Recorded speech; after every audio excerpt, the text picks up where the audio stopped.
Welcome to last mile education. पिछली कुछ classes में हम लोगों ने गुप्ता एम्पायर के बारे में पढ़ा, ट्राईपार्टाइट स्ट्रगल के बारे में पढ़ा। आज हम जानने की कोशिश करते हैं कि 500 एडी से लेके 800 एडी तक क्या हो रहा था जब गुप्ता एम्पायर डिसइंटीग्रेट हो गया। तो जब हम गुप्ता एम्पायर पढ़ा था हमने, तो हमने देखा था कि हुडों का आक्रमण बहुत हो रहा था, जिसकी वजह से गुप्ता एम्पायर पूरा कमजोर पड़ा और डिसइंटीग्रेट हो गया।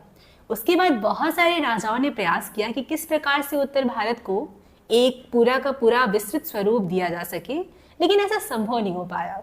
गुप्ता एम्पायर के डिसइंटीग्रेशन के लगभग 100 साल बाद हरियाणा के पास एक जगह है थानेसर, जो अब तो उतनी महत्वपूर्ण नहीं है, लेकिन कभी वो राजाओं का घर हुआ करती थी। वहां पे एक किंगडम उभर के आ रहा था जिसको हम किंगडम ऑफ थानेसर कहते हैं, या वर्धन डायनेस्टी के नाम से आप जान सकते हैं।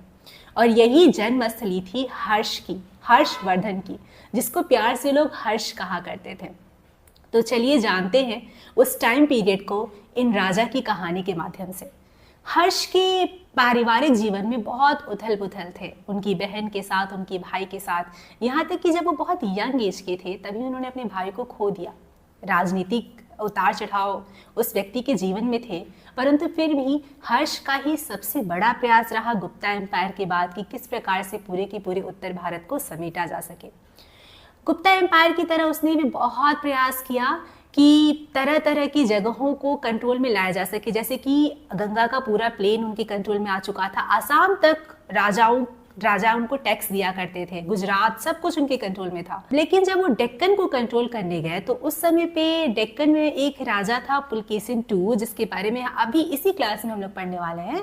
उसने टक्कर दी, नर्मदा नदी के किनारे बढ़ने नहीं दिया। हर्षवर्धन को एक करारी हार का सामना करना पड़ा था। हर्षवर्धन के बारे में हम लोग को जानने को मिलते हैं 2 सोर्सेज से। एक उनके ही महल में कवि रहते थे जिन्होंने उनकी आत्मकथा लिखी, जिसको हम कहते हैं बाण भट्ट, और एक उन्हीं के समय पे एक यात्री आए थे ह्वेनसांग। तो ह्वेनसांग ने बहुत सारी चीज़ों के बारे में उस समय बताया है कि कैसी व्यवस्थाएं चल रही थी। अच्छा, फाहियान के बारे में हम लोगों ने पढ़ा था। जब वो गुप्ता एम्पायर में भारत आए थे तो उन्होंने बुद्धिज्म के बारे में बहुत सारे सोर्सेज कलेक्ट किए थे, और फिर सेंट्रल एशिया से होते हुए वो फिर चाइना गए थे और वहाँ पे जाके उन्होंने लिखा था।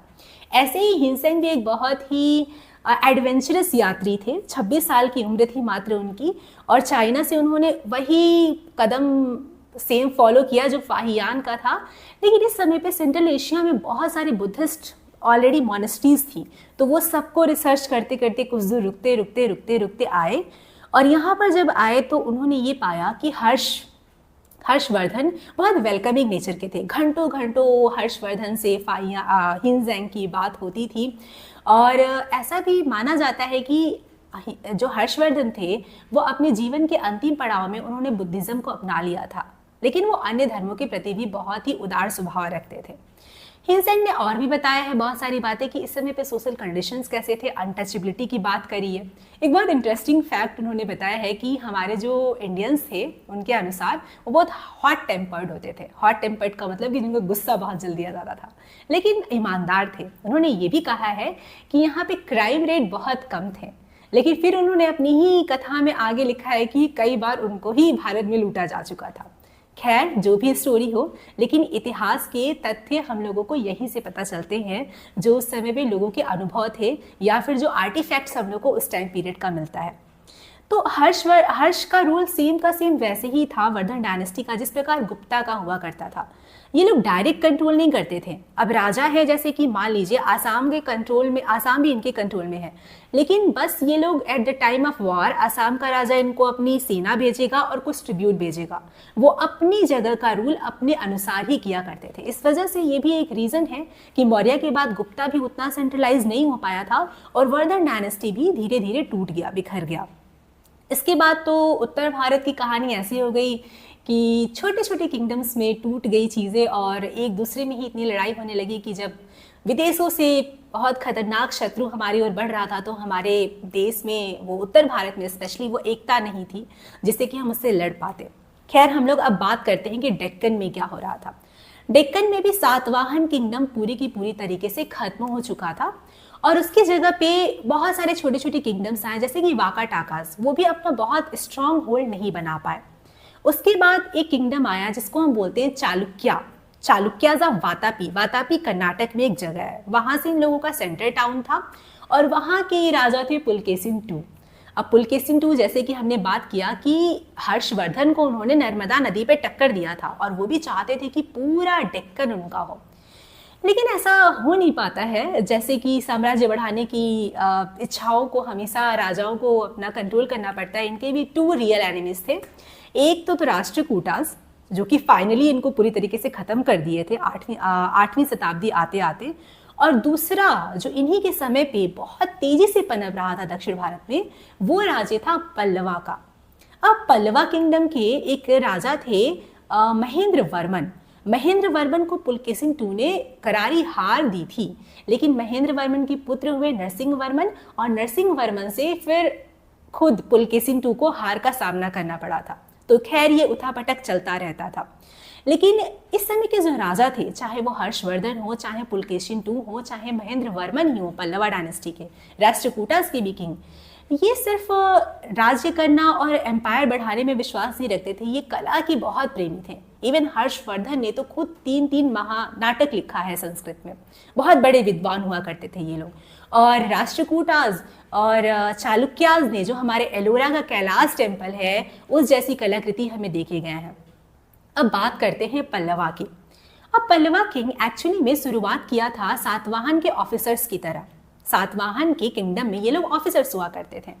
अब जब सातवाहन डिसइंटीग्रेट हो गया तो इन्होंने भी, स्पेशली जो कांचीपुरम एरिया है, उसके आसपास अपने राज्य का विस्तार करना शुरू किया। इनको 2 मेन शत्रु मिले। एक तो जैसे कि हमारा ऊपर में चालुक्य इनको बढ़ने नहीं दे रहा था, और नीचे थे पांड्याज रूलर। फिर भी इन्होंने कलाकृति के काम में बहुत सारा काम किया, और यहाँ तक कि ट्रेड तो इन लोगों का हो ही रहा था। जो ट्रेड एंशिएंट टाइम से चला आ रहा था, जो पिछली कक्षाओं में हमने पढ़ा था कि वातापी जो चालुक्यास थे, उधर से पूरा ईरान, अरब, यहाँ तक कि रेड सी से होते हुए वेस्ट तक ट्रेड होता था, और हमारे जो साउथ ईस्ट एशियन कंट्रीज है उनके साथ भी गहरा संबंध था इन सब। उसके बाद हम ये देखते हैं कि इस समय पे साउथ इंडिया में एक बहुत ही सुंदर सा भक्ति बहुत ज़्यादा विस्तार में फैल रही थी।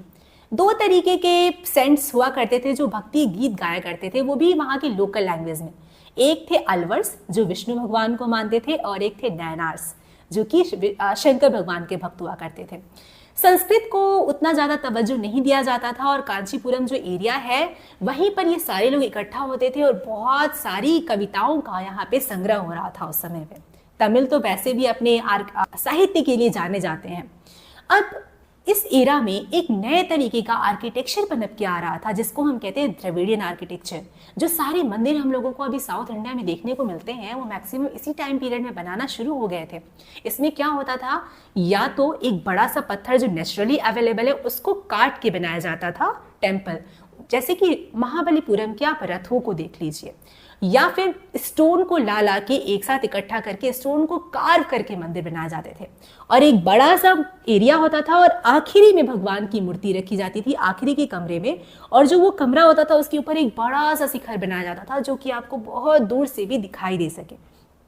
तो ये जो मंदिर थे, यहाँ पर मात्र ये नहीं होता था कि पूजा का ही केंद्र था, यहाँ पे गांव के लोग आते थे, बातचीत करते थे, सोशल एंड पॉलिटिकल एक हब बन चुका था पूरा का पूरा।